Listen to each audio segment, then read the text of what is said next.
Hi, today I wanted to share with you 5 reasons why student accommodation fail.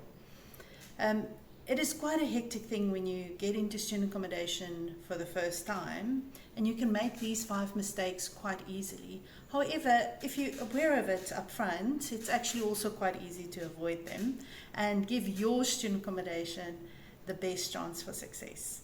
Hi, my name is Rita van Rooyen and I'm the CEO of my Student House. We have managed thousands of students all over the country, and we help landlords, especially new ones going into student accommodation, to find the right property, and also to help our existing landlords to scale and get more and bigger and better properties and grow their student portfolio. All right, so the 5 reasons.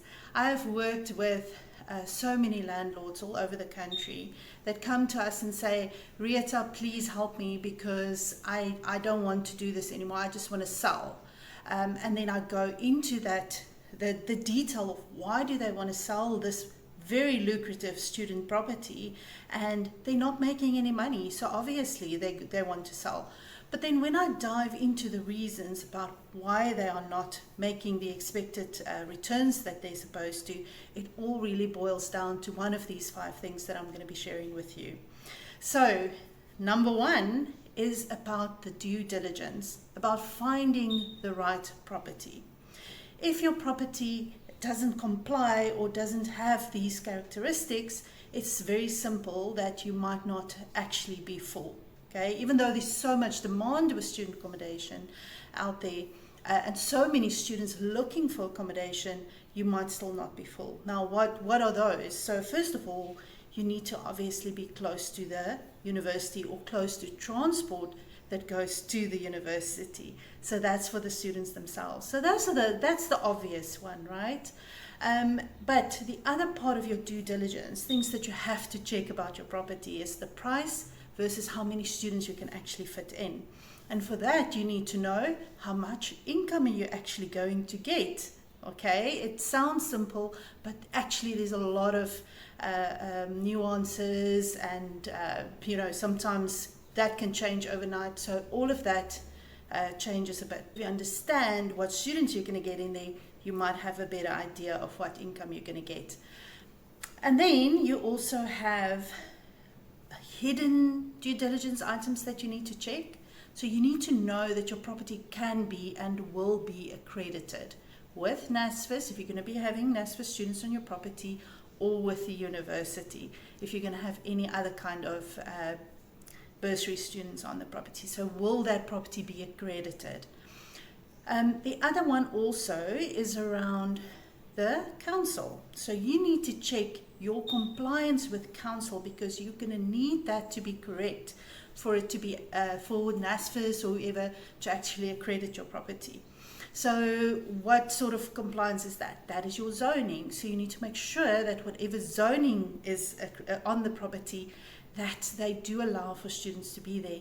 Or if you don't have it, are there people in the area that's already doing student accommodation, and will the council give you that approval to do students on your property? So those are just some of the technical due diligence that you need to check. There's also a whole lot of other items, but I thought I would highlight those to you today.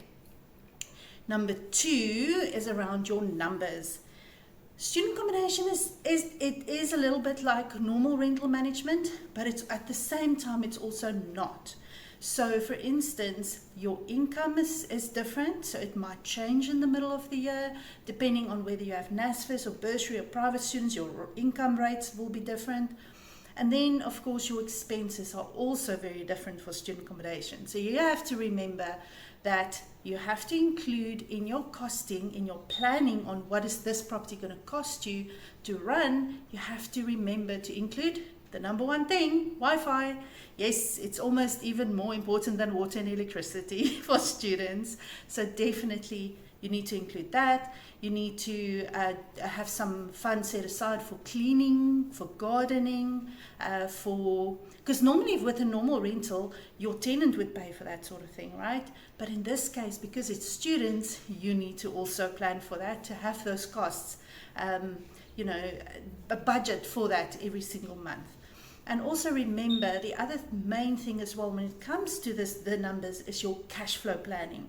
So that is one of the most important reasons that student accommodation fails, because the owner, or you as the owner, do not plan correctly for your cash flow. What does that mean? It means that December, January, there's no income, because the universities and NSFAS only pays for 10 months in a year. So if you do not plan for those months to be able to cover your bond and other expenses, very quickly you're going to run into serious cash flow problems. And remember, even January, February, March, April is probably the first time you're going to get any money from bursaries from NSFAS, right? So it actually means you have to plan for December, January, February, March, and potentially April. So that's basically 5 months of planning that you need to do, and make sure that you have enough cash somewhere in a savings account to be able to run this property for those 5 months. Even when the students are there, your water and electricity is going to go up, and you need to have enough cash for that tucked away somewhere. And number 3 is around marketing and being able to fill your property with students. Now, you need to make sure that you are visible to students out there, either on social media, at campus, have a discussion with the financial aid office, the housing office that's at campus, making sure your property is being marketed on the student accommodation platforms that's out there. And there is a blog on the website that you can also look at, where I do say where you can advertise your properties, and where people can find certain types of properties as well. So very important to be out there so the students also know about you. Maybe it's a physical board that's on your property, or like I say, in Facebook, which is obviously very important as well. TikTok, if you're brave enough, and then of course Instagram, which works hand in hand with Facebook. Those are the places where you can reach parents, you can reach students, and let them know about the property. And not on your personal profile, on a business profile, so that you can boost those ads, and you can boost the fact that you have your property, and people will see those ads on Facebook. All right, great. So now we have students in the house. Number 4 is around your property management, okay? That means that if you do not maintain your property while the students are there, very quickly they're going to get irritated and they're going to move out. So certain things has to be there. The washing machine has to work. The microwave has to work. The stoves, they need to be able to cook. Your Wi-Fi needs to be good and strong enough for them to be able to study and do whatever they need to do on the internet. So all of those things has to be, first of all, it has to get there in a working order when they move in, but then you need to keep it that way throughout the year, and that could result in quite a lot of back and forth, and you running up and down having to sort out your property. At the end of the year as well, there's certain annual maintenance that you have to do to make the property fresh and new for the next year's new students coming in. For instance, you might want to paint some of the walls. You might want to, upgrade your kitchen or whatever. You have to. It's a business, so you have, and your property is the business. So you have to keep the property updated, because a lot of times people don't plan for that maintenance, and they just take the money out of the account and they go have a nice holiday in December. Your property doesn't get refreshed and updated.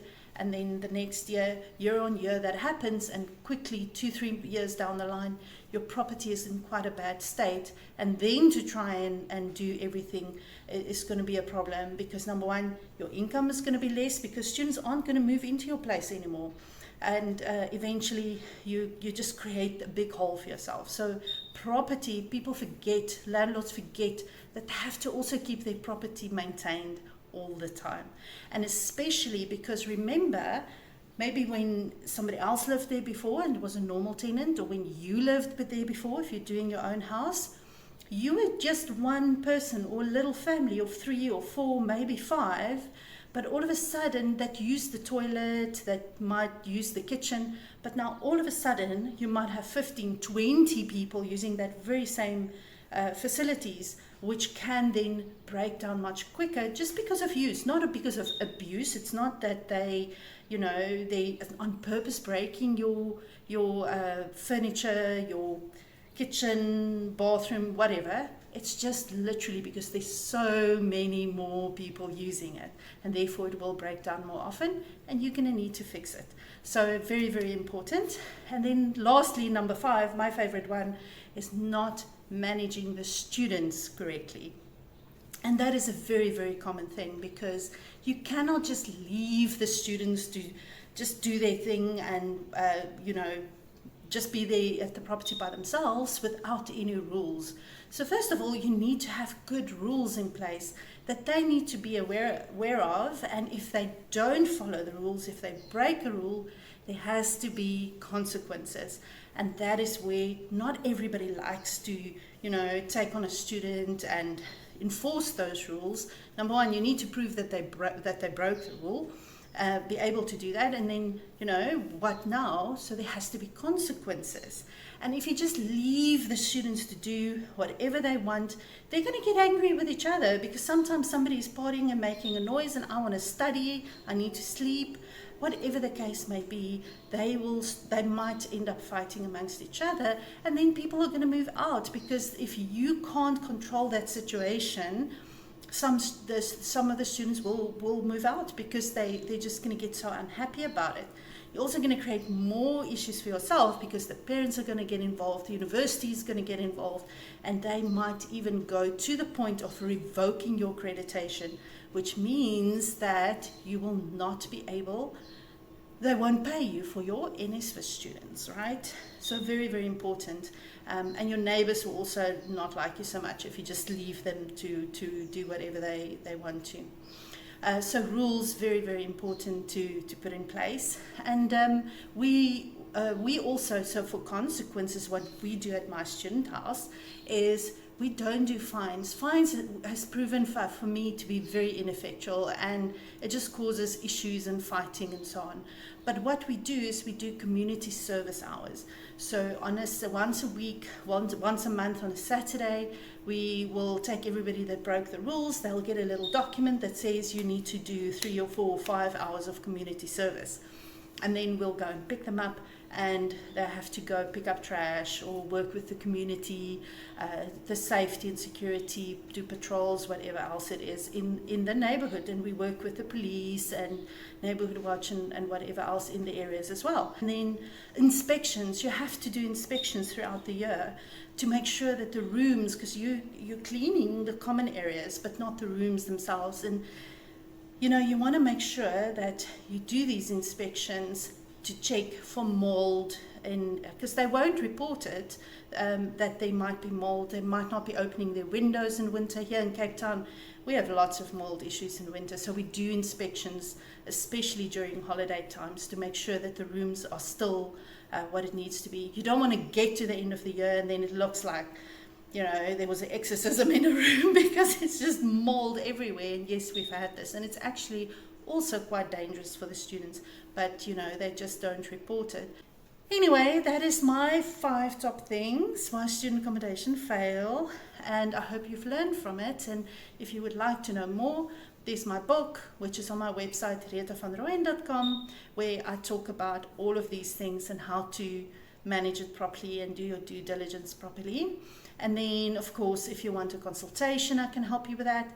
And if you have a student house and you just don't want to do it anymore, you know who to call. I will definitely have a look at it for you, and we can see how we can either manage it for you or just give you some pointers, processes and procedures that you can implement at the property for yourself. And you can definitely call us or email us at getinfo@mystudenthouse.co.za. Bye.